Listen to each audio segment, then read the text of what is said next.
في ذكرى مولد النور. نص شعري للأطفال. في ذكرى مولد النور، قصيدة شعرية للأطفال. شعر رفعت المرصفي.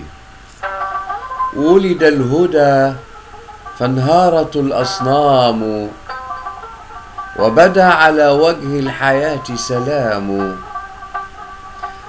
ولد الهدى والكون بات معطرا، وتهيأت لقدومه الأيام. والأرض فاضت بهجة ومحبة، وتعانقت بسمائها الأنسام. عصر التدني والجهالة قد هوى، وأطل فجر اسمه الإسلام. الصوم والصلوات من أركانه، وشهادة التوحيد والإحرام. والذكر والتسبيح من نفحاته، والعدل والتحنان والترحام. صلى عليك الله يا علم الهدى، يا خير من حملت به الأرحام. قد شاء ربك أن تقيم شريعة يرتاع منها الشرك والإظلام.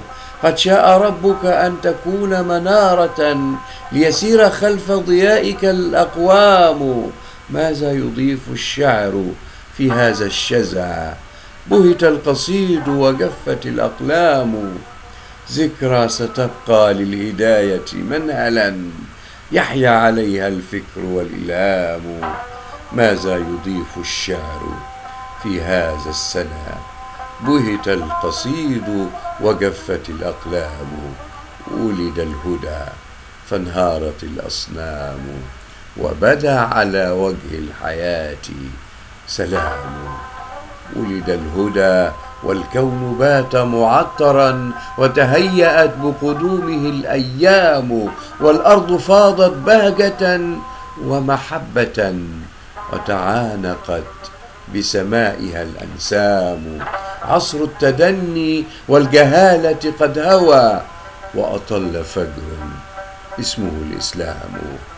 وأطل فجر اسمه الإسلام. رفعت المرصفي.